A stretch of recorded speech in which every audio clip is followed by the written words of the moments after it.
How's it going? So this isn't going to be a full-length feeding video. This is just going to be a continuation of just a few that I've been feeding a little bit more, just trying to fatten them up a little bit. Here's my Acanthus geniculata, who has been kicking quite a bit of hairs. Now, I've already given her a worm earlier, but I can almost guarantee you. Sorry, you guys were looking at my sink. I'm trying to get the lid open. Bear with me. Okay. Sorry about that. I just had to get the lid off. But yes, as I was saying, she already ate earlier, but I can almost guarantee you that this worm will not sit in here for more than a couple of seconds, and it will be gone, if that.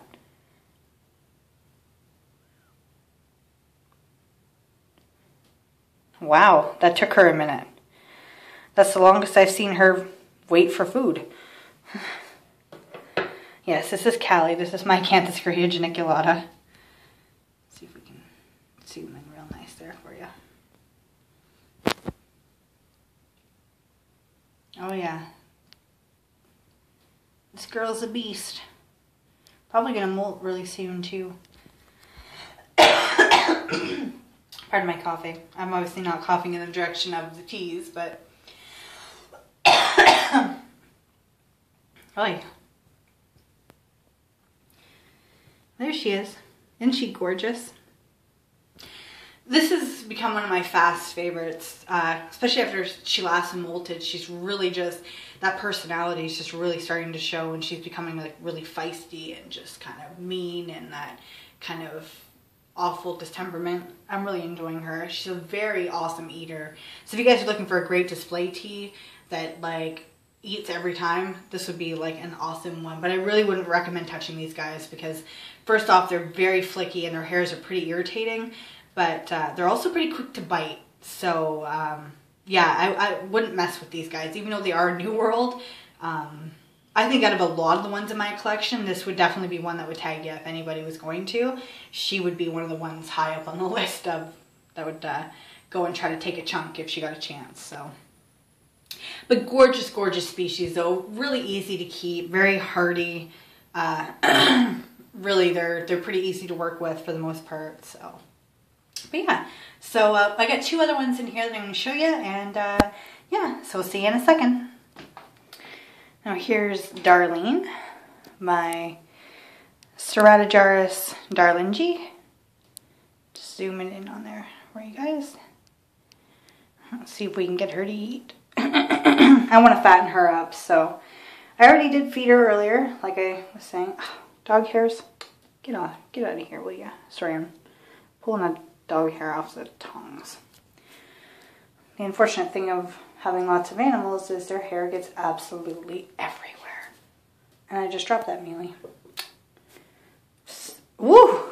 I think I bounced it off her head. I'm not even sure if the camera got that because I was in the midst. Yeah, they don't hesitate. It's a very, very food-driven tease. Very food-driven. Now how's that for some gorgeous footage if I could stop being so darn shaky? Gorgeous, gorgeous teas. Very beautiful. I've only had these guys just under a week, so I haven't really seen much aggressive defensive display really from them yet. But I'm expecting, you know, as they get bigger and everything that, of course, they're going to try to put me in my place. But really, they've been fairly easy to work with. Knocking on wood, obviously, by saying that. But I'm really enjoying having them both.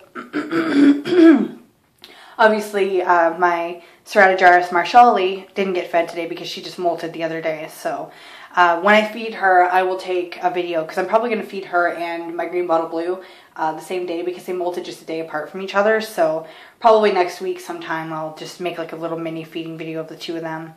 But yeah, isn't she beautiful? I've nicknamed her the princess. I'm not sure of the sex, but yeah, I don't know why, but from day one that's just been the nickname for her. So. But yeah, and her name, actually, ironically enough, Bruce from Arachnophiliacs, where I got them from, helped me pick the name. He was the one that suggested it. And I thought it was kind of awesome because not only do I like the name because it's different, and it kind of fits with darlingi, you know, Darlene, But it's also happens to be one of my all-time favorite characters off of the show Roseanne. And Roseanne happens to be one of like my all-time favorite shows I grew up watching. Still watch it to this day. So I thought it was kind of cool that it just kind of fits. And why not emulate one of my favorite characters from one of my favorite shows. So, but yeah. So that's a long little speech that nobody probably really cares about. But you know what? Why not share it? But yeah, I'm really happy with these guys, and I absolutely love those patterns. Now, I'm zoomed in. My hands aren't that close, because even with food in their mouth, I still wouldn't want my fingers very close. And that's something, too, that I want to stress to you guys. This is an old world tea. This is a baboon. You know, you don't want to mess with these guys. Their bite is going to be really bad, really painful. Obviously not deadly, but it's definitely not going to be comfortable. You are not going to enjoy it. They're extremely quick. You really don't want to mess with these guys. This is a tea that really demands respect. And if you are not going to be able to, or you're not willing to give it that respect, if you really want something handleable, these are not the species to go for. I cannot stress that enough. There are so many people out there who think it's cool to hold something that they really shouldn't be touching. I really don't recommend doing that, guys. I really don't. Because not only is it not good for you because it's going to be painful, it's stressful for the animal, but also too, you know, these animals are very misunderstood. You know, the media loves to really paint a bad picture. So when people do stupid things like that and it gets in the media, people just kind of run with it and it turns into this epic catastrophe that really doesn't need to be there. They are normally pretty placid. As you can see, you know, she's not doing anything. She's not trying to hurt me. You know, clearly she doesn't feel like she's in danger. She's, you know, they will stand their ground. They're not really skittish from what I've seen. So you really don't want to mess with them. You know, if you want something that's just beautiful to look at, I would definitely recommend it if you've been dealing with them for a while. I really wouldn't recommend this as a first tea. I wouldn't recommend any old world as a first tea, but really make sure you do your research. Really make sure that you know what you're getting yourself into, because these guys are definitely going to give you the run for your money if you're not careful. So I've talked for a while. I got one other in here. I'm going to show you him, and that will be the end of this video. So we will see you in just a second. Now, if you want something really handleable, this might be a good one to look into. This is my Gramstool pulchra, Stimpy, who I'm sure, give him a minute, I'm sure he's going to end up, let's see if I can make that, there we go, get it to focus. Now how's that for ultra handsome? This is a confirmed male. Now this guy is just awesome. He's very, very friendly, really easygoing. These guys are great teas. I don't know if he's going to eat again because I did feed him earlier. This guy is probably one of the guys that doesn't really have like a ferocious appetite. Like most of my guys, like they'll take food down with gusto. Anytime you drop food in there, they're going to take it and they're going to hit it hard. This guy, not so much. Like he eats, but he doesn't have that like really aggressive food drive that most of my other teas have. But very easygoing, very easy to care for. He's normally always, like, I'm actually surprised that he's still in his burrow, because 9 times out of 10, anytime I move this enclosure or open it, he's like coming out. Like not like crawling up the side, but coming right out for like to say hello. He normally always greets me, which I think is awesome. It's really neat to kind of have one instead of trying to run away from me. So like, hello, are you bringing me food? Are you going to handle me? So yeah, I'm going to see if I can get him to eat again. Might be a little bit disappointing because I don't know. I've never tried to feed him twice, so I guess we'll find out. Unless I do something like that. Oh, are you excited? Are you excited? Oh, hi, bud. Hiya, bud. You overshot your target. You did. You overshot your target.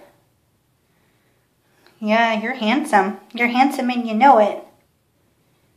But you overshot your target. Hmm?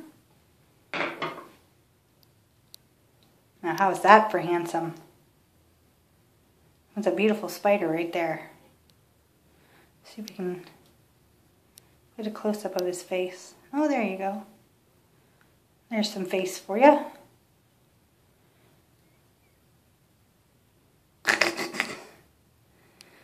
Yeah, see, he's funny. That wasn't a threat. That's just him walking. But this is normally what he does. He normally comes out and he just kind of waits and see if he's going to be scooped up or not, which I'm clearly not going to be handling him right now. I just kind of want him to get some more food in his belly. I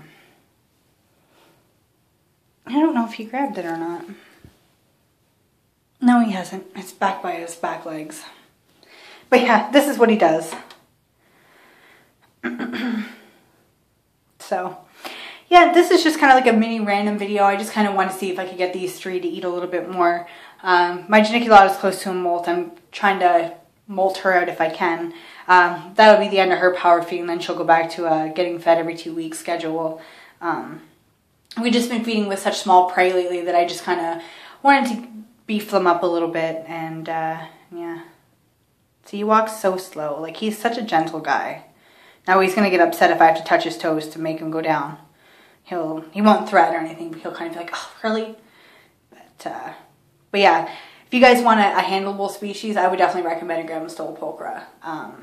From experience, from what I've seen, even the smaller one that my roommate has is really laid back and pretty easygoing. So they definitely make for a great species. And even though he's burrowed, like I said, I open it up or I move it and he comes out. So they're great to see. And I mean, obviously they're clearly beautiful spiders. So definitely recommended. They are slow growers though. Very slow growers. So, but yeah, so I'm going to end this video here for 3 spiders. It's already almost 12 minutes and that's quite long. So I hope that you guys enjoyed. Thank you so much for watching. Now I have to go and feel guilty because I'm going to be closing his lid and he's going to get upset at me.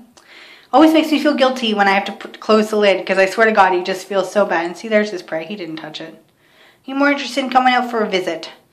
But I will talk to you guys later. See ya.